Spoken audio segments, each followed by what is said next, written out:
বৌদ্ধ পূর্ণিমা বা বৈশাখী পূর্ণিমা হলো বৌদ্ধ ধর্মাবলম্বীদের পবিত্রতম উৎসব।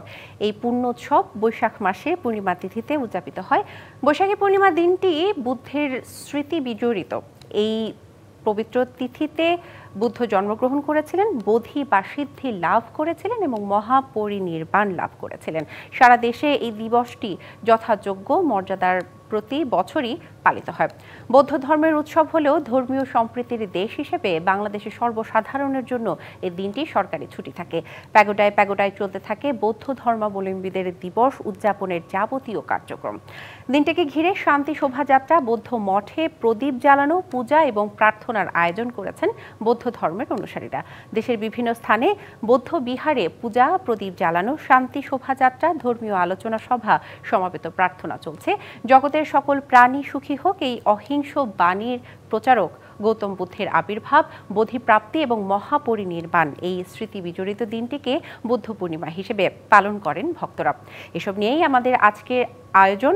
আজ আলোচনা করব মানচিত্রে বুদ্ধের অহিংস বাণী ছড়াক সর্বত্র এই বিষয় নিয়ে। এ নিয়ে আলোচনা আমাদের সাথে যুক্ত হচ্ছেন চট্টগ্রাম থেকে গণপ্রজাতন্ত্রী বাংলাদেশ সরকারের বৌদ্ধ ধর্মীয় কল্যাণ ট্রাস্ট ধর্ম বিষয়ক মন্ত্রণালয়ের ট্রাস্টি অধ্যাপক ববি বড়ুয়া এবং রাঙামাটি থেকে যুক্ত হবেন পার্বত্য এবং আমাদের সহকর্মী।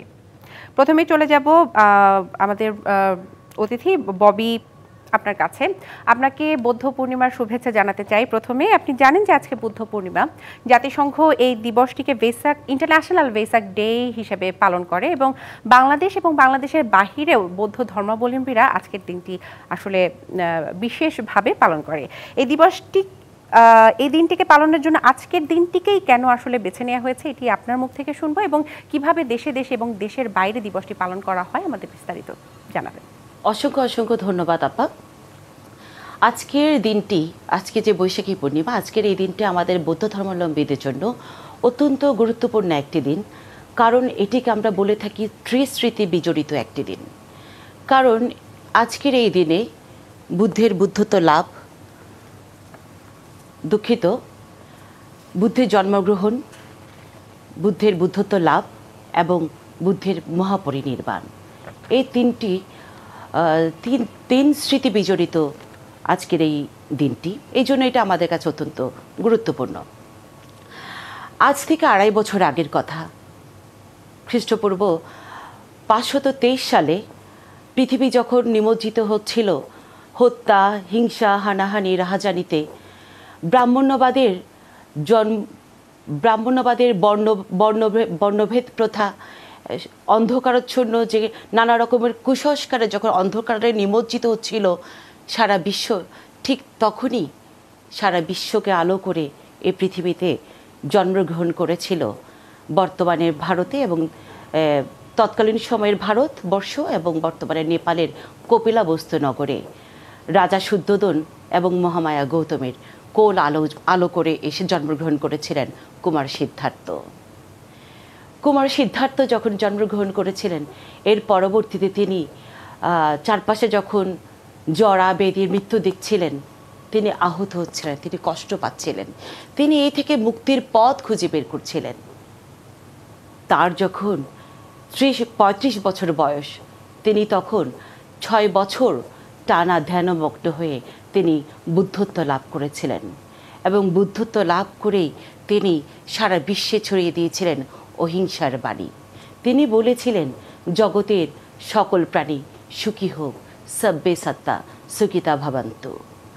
তিনি তার এই বুদ্ধত্ব লাভের পর তিনি টানা এতগুলো বছর তিনি ধর্মপ্রচার করেছিলেন দিকে দিকে বিশ্বের বিভিন্ন দেশে। তার ৮০ বছর বয়সে তিনি মহাপরিনির্বাণ লাভ করেন, যে কারণে আজকের দিনটি আসলে আমাদের জন্য অত্যন্ত গুরুত্বপূর্ণ। তিনি আজ নেই, কিন্তু তার যে সাম্যের কথা, তিনি যে বৌদ্ধ দর্শন তিনি রেখে গেছেন, এটি আমরা আসলে ঠিক বৌদ্ধ ধর্ম যতখানি বলি, তারও চেয়ে বেশি বলি হচ্ছে দর্শন হিসাবে। কারণ বৌদ্ধ ধর্মের যে দর্শন, এই দর্শনের মধ্যে অহিংসার কথা বলেছেন, চারি আর্য সত্যের কথা বলেছেন, তিনি মৈত্রী, করুণা, মুদিতা, উপেক্ষার কথা বলেছেন।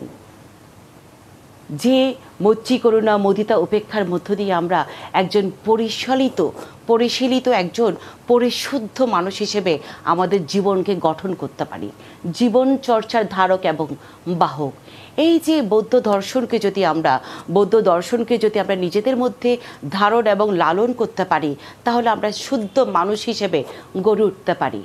এবং এই যে বৌদ্ধ দর্শন যদি সারা বিশ্বের মানুষ একাত্মভাবে যদি নিজেদের মধ্যে লালন করে থাকে, তাহলে আমার মনে হয় যে কি সারা বিশ্বে এখন আর কোনো হিংসা, হানাহানি, যুদ্ধ আর কিছুই থাকবে না, কোনো বিভেদ থাকবে না, শুধু শান্তি আর শান্তি। আর এই যে আমাদের এই বেসাক ডে, আপনি যেটা বলেছেন যে সারা বিশ্বে এটি পালিত হয়, সারা বিশ্বে আমরা এটা পালন করে থাকি বেসাক ডে, যে বৈশাখী পূর্ণিমা যেটা বলি আর কি, বুদ্ধের জন্মতিথি। এই কতদিন আগেও কিন্তু আপনারা জানেন যে ভিয়েতনামে ভেসাক ডে পালিত হলো 4 দিন ব্যাপী মহা আড়ম্বরপূর্ণভাবে। ঠিক একইভাবে আমাদের বাংলাদেশেও কিন্তু পালিত হয়। আজকে কিন্তু যেমন সকালবেলা থেকে আমরা পালন করেছি, এটা বিভিন্ন সংগঠন পালন করে, আবার বিভিন্ন বৌদ্ধ বিহারগুলোতে পালন করে। আমরা সমতলীয় বৌদ্ধরা যেমন পালন করছি, আবার পার্বত্য অঞ্চলের বৌদ্ধরাও কিন্তু পালন করছে। জি ববি বড়ুয়া, আপনি বিভিন্নভাবে বিভিন্ন দেশে দেশে দিনটি পালনের কথা বলছিলেন আমাদের। আমরা একটু বাংলাদেশের রাঙামাটির একটু চিত্র দেখে নিব। আমাদের সহকর্মী যুক্ত আছেন সৈকত রঞ্জন। সৈকত, আপনার পেছনে আমরা দেখতে পাচ্ছি বৌদ্ধ ধর্মের বিভিন্ন আনুষ্ঠানিকতা পালন হচ্ছে। আপনি আমাদের কি কি দেখতে পাচ্ছেন, কিভাবে আসলে বাংলাদেশে এই ধরনের অনুষ্ঠান পরিচালিত হচ্ছে, বিস্তারিত আমাদের জানাবেন।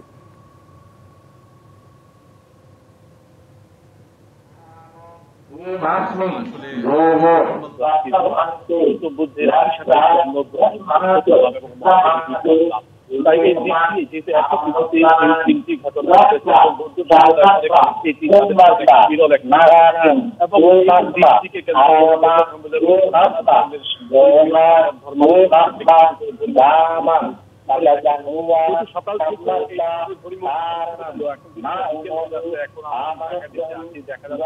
সেখানে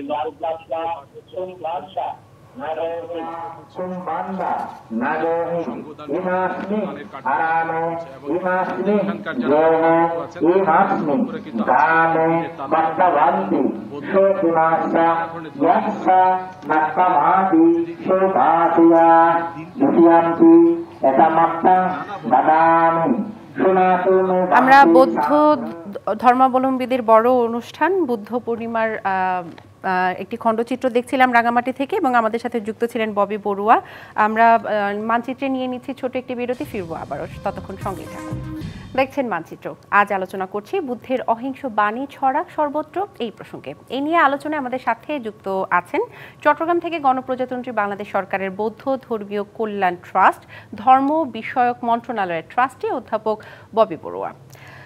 অধ্যাপক ববি বড়ুয়া, আবারও বিরতির পরে আপনার কাছে ফিরছি। আমরা বিরতির আগে বৌদ্ধ ধর্মের বিভিন্ন ইতিহাস এবং তাৎপর্য সম্পর্কে জানছিলাম। আপনার কাছ থেকে জানলাম যে বৌদ্ধ ধর্ম আসলে ধর্মের চাইতেও এটি একটি দর্শন। এবার আপনার কাছে আমি যে প্রশ্নটি রাখতে চাই যে বাংলাদেশের একটি বিশেষ অঞ্চলে বৌদ্ধ ধর্মাবলম্বীদেরকে আমরা দেখতে পাই, চট্টগ্রাম অঞ্চলে, বৃহত্তর চট্টগ্রাম এবং পার্বত্য অঞ্চলে, এবং বাংলাদেশের বাহিরে আমরা দেখতে পাই পূর্ব এশিয়া এবং দক্ষিণ এশিয়ার বৌদ্ধ ধর্মাবলম্বীদেরকে বেশি দেখতে পাই, কিন্তু মধ্য কিংবা পশ্চিমে এই ধর্মের প্রসার আমরা তেমন একটি পাইনি। এটার পেছনে কি কারণ থাকতে পারে?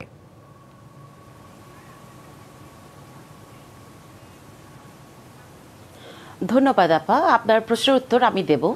তার আগে আমি একটা ছোট্ট সংশোধনী দিতে চাই।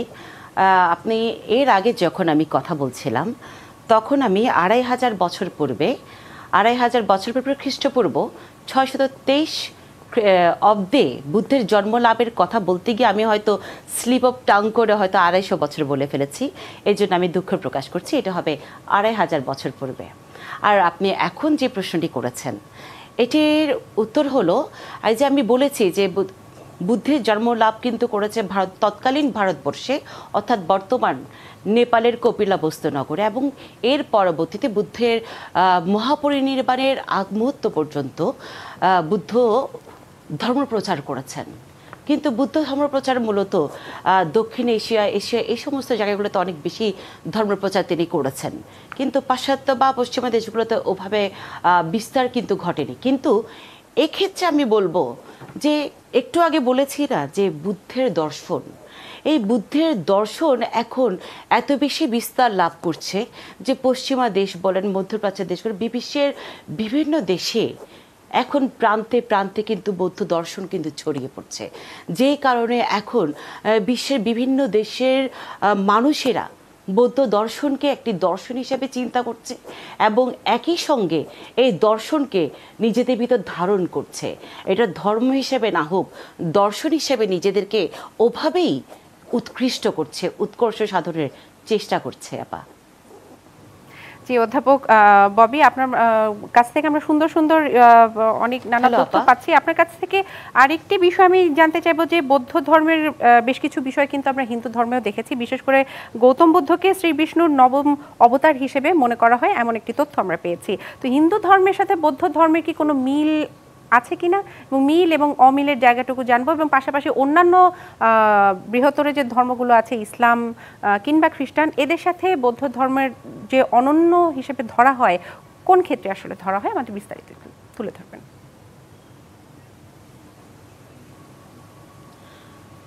প্রথমেই বলে রাখি যে হিন্দু ধর্ম, এটাকে সনাতন ধর্ম কিন্তু বলা হয়। সনাতন ধর্ম বলা হয় এই জন্য যে কি সবার প্রথমে কিন্তু হিন্দু ধর্মের চর্চাটাই বেশি হয়েছিল, এবং বুদ্ধ কিন্তু হিন্দু পরিবারে কিন্তু প্রথম জন্মগ্রহণ করেছিলেন। 2500 বছর আগে কিন্তু বুদ্ধ জন্মগ্রহণ করেছিলেন। যেহেতু তিনি হিন্দু পরিবারে জন্মগ্রহণ করেছিলেন, এই যে হিন্দু ধর্মের যে বিভিন্ন কুসংস্কার, হ্যাঁ, বর্ণভেদ প্রথা, এরকম অনেকগুলো বিষয় যেগুলো বুদ্ধকে অনেক ভাবিয়েছে। হ্যাঁ, এই বিষয়গুলোর থেকে তিনি উত্তরণ ঘটিয়েই কিন্তু তিনি যে তার ধ্যান সমাধি প্রজ্ঞা, তার আলোর মধ্য দিয়ে তিনি বুদ্ধত্ব লাভের পরেই তিনি যে নতুন একটি ধর্ম প্রচার করেছিলেন, বুদ্ধ ধর্ম।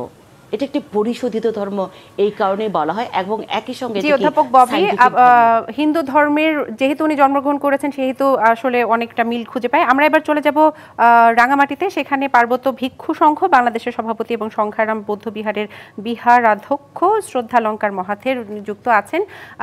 জনাব শ্রদ্ধালঙ্কার, আপনার কাছে ছোট করে জানতে চাইবো যে আজকের যে বিশেষ আয়োজনে আপনাদের কিভাবে পালন করা হচ্ছে সারা বাংলাদেশে, এবং পাশাপাশি রাঙামাটিতে এটি কিভাবে পালন করা হচ্ছে আমাদের একটু জানাবেন।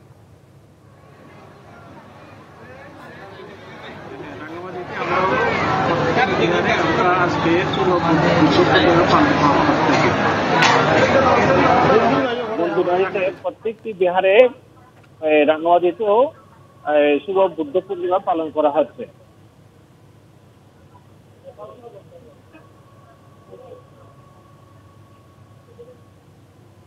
হ্যালো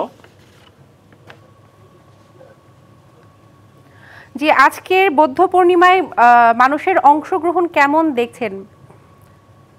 মোটামুটি অনেক উৎসাহ উদ্দীপনা নিয়ে আজকের দিনটি প্রতিপালিত হচ্ছে। এই সকাল 6টা থেকে আরম্ভ হয়েছে এই জনসাধারণের আসা যাওয়া মন্দিরে। অনেকাংশে হয়েছে সকালবেলায় বুদ্ধ প্রচার হয়ে গেল। এই অনুষ্ঠানে আমাদের জেলা পরিষদ সদস্য বাবু। জি, আপনাকে অসংখ্য ধন্যবাদ আমাদেরকে রাঙামাটির পরিস্থিতি জানানোর জন্য, এবং অধ্যাপক ববি, আপনাকে অসংখ্য ধন্যবাদ আমাদের সাথে যুক্ত থাকার জন্য।